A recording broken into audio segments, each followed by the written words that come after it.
గోదాదేవి యొక్క అంటే ఈ తిరుప్పావై గ్రంథం రాసిన గోదాదేవి యొక్క ప్రార్థనా శ్లోకాలు.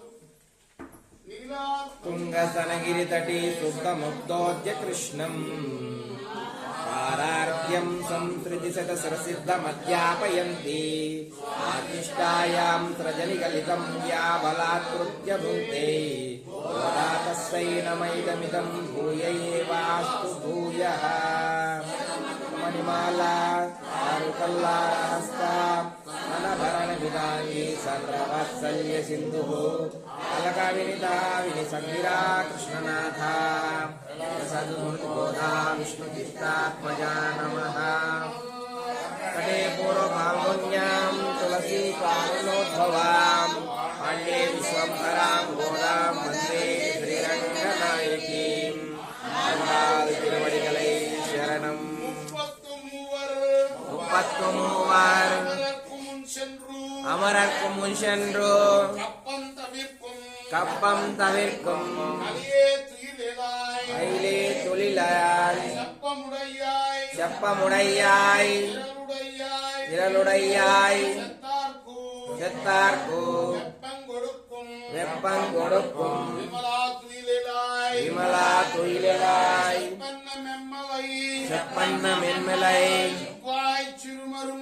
செல்வாய் சிறுமருங்கள் நப்பின்னாய் நங்காய் துருவே துயிலாய் உப்பமம் தட்டொழியம் தந்தும்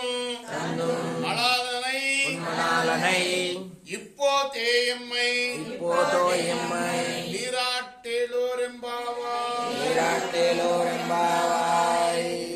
అర్థం కూడా మనం అనుసంధానం చేసుకుందాం.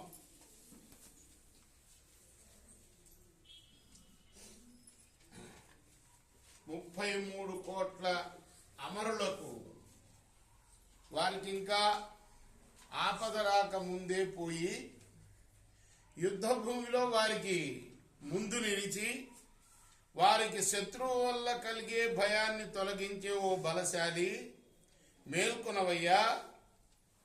ఆర్జవం కలవాడా, రక్షణం చేసే స్వభావం కలవాడా, బలం కలవాడా, ఆశ్రితుల శత్రువులనే నీ శత్రువులుగా భావించి వారికి భయజ్వరాన్ని కలిగించేవాడా, ఓ నిర్మలుడా మేలుకోవయ్యా. బంగారు కలశాలను పోలిన స్థనాలని, దొండపండులాగా ఎర్రని పెదవి, సన్నటి నడుము కల ఓ నీలాదేవి, ఓ పరిపూర్ణురాలా, లక్ష్మీ సమానురాలా మేల్కొనవే. విసిన కర్ర వీయటానికి కంచుటద్దాన్ని ఈ రెండింటినీ కూడా నీ వల్లభుడైన కృష్ణుడు మాకు ఇచ్చేటట్లుగా చూడు. ఆ కృష్ణుడితో కలిసి మేము స్నానం ఆడేటట్టుగా చూడు అని ఈ పాసురానికి అర్థం. విశేషార్థం ఏంటంటే, ఎవరన్నా మొగుడిని ఎవరన్నా స్నానం కోసం వేరే ఆడపిల్లలకి ఇవ్వరు కదా. విశేషార్థం ఏంటంటే, ఆయనతో స్నానం ఆడేటట్టు చేయటము అని అంటే ఆయనలో కలిసిపోవటం అని అర్థం అన్నమాట. ఆయనలో అంటే మోక్షం పొందటం అని అర్థం. అలా చెయ్యి మాకు అని వీళ్ళు వేడుతున్నారు అన్నమాట. ఆండాల్ తిరువడిగలై నీలాతుంగస్తనగిరితటే శుద్ధం భోజ్యకృష్ణం పారార్ఘ్యం సంస్కృతి శిరసనసిద్ధమధ్యాపయంతి స్వాస్యస్థాయాం సృజనిగిరితం యావదాత్కృత్యముక్తే గోదా తస్సై నమైదమిదం భూయైవాస్తు భూయః. శతమఖమణిమాలా చారుకల్హారహస్తా స్థానభరణమితాంగి సాంద్రవాత్సల్య సింధు అలకవినీతాంగి సంగిరా కృష్ణనాథ వేసతుల్లి గోదా విష్ణుచిత్తాత్మజా నమః. కర్కటే పూర్వపుణ్యా తులసీ కారణోద్భవాం పాండ్య వందే శ్రీరంగనాయకీ. ఇప్పుడు మనం సంప్రదాయం ప్రకారం మరొక ఆళ్వారు గోదాదేవి లాగానే 12 ఆళ్వారులో ఒక ఆళ్వారు కులశేఖర ఆళ్వారు రచించిన ముకుందమాల స్తోత్రంలోని 39, 40 శ్లోకాలని ఈ రోజున చెప్పుకుందాం మనం. క్షీరసాగర తరంగశీకర సారతార హితచారు మూర్తయే భోగి భోగ శయనీయ శాయినే మాధవాయ మధు విద్వషే నమః. భగవంతుడైన ఆ శ్రీమన్నారాయణుడు లక్ష్మీ సమేతుడై క్షీరసాగర అంటే పాల సముద్రం మధ్యలో శయనించి ఉన్నాడు. ఆ పాలసాగరంలోని కెరటాలకి ఆ నీటి బంధువులు ఆయన దేహం మీద పడి అవి నక్షత్రాల్లాగా ప్రకాశిస్తున్నాయి. యస్య ప్రియో శృతిధరౌ కవిలోకవీరౌ మిత్రే ద్విజన్మ వరపద్మ శరావభూతాన్ తేనాంబుజాక్ష చరణాంబుజ షట్పదేన రాజ్ఞాకృతం కృతిరియం కులశేఖరేణ. పూర్వం కేరళ దేశంలో అనంతసేనం అనే చోట కులశేఖరుడనే మహారాజు ఉండేవాడు.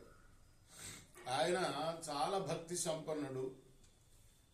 ఆయన మిత్రులు ఇద్దరుండేవారు, ద్విజన్మవరుడు అని పద్మశరుడు అనేవాళ్ళు. వీళ్ళిద్దరు కూడా సమస్త వేదాలను కూడా చదివారు. మహాకవుల్లో ఉత్తములు. ఇటువంటి ఆ కులశేఖర మహారాజు అంటే అటువంటి కవుల మధ్యన ఉండి ఆయనకు కూడా కవిత్వం అలవడింది అనమాట. ఇలా అంటే ఆయనే రాసుకున్నాడు ఈ స్తోత్రం కూడా. అంటే వాళ్ళ దయ వల్ల నేను ఇది రాయగలిగాను. వాళ్ళిద్దరు గురువులు కాబట్టి వాళ్ళిద్దరు గురుకుటాక్షాల వల్ల నేను రాయగలిగాను అని ఈ స్తోత్రం రచించాను అని చెప్పుకుంటున్నాడు. కృష్ణార్పణమస్తు. సాయి కృష్ణార్పణమస్తు. భక్తులారా, ఇప్పుడు మనం సంప్రదాయం ప్రకారం మా గురువు గారు డివి రంగాచార్యులు గారు రాసిన గోదాదేవి గ్రంథం నుండి కొంత భాగం పారాయణం చేసుకుందాం.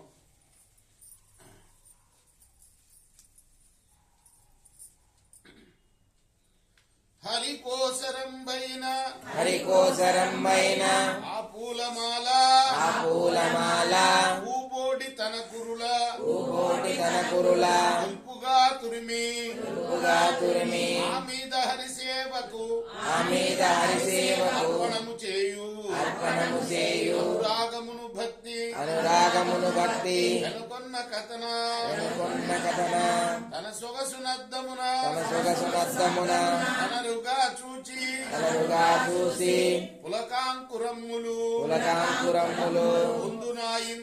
పొందునాయింతి తాను దాల్చిన దండ తనయ విష్ణునకు అర్పింప తనకిచ్చున అన్న విషయంబు సుంతైన ఎరుగక శుద్ధవర్తనుడు హరికి తానర్పించున అభిప్రవరుడు తిరువడిగలై శరణం. ఇప్పుడు మనం స్వామివారికి అమ్మవార్లకి హారతి ఇచ్చి తీర్థప్రసాదాలు స్వీకరిద్దాం.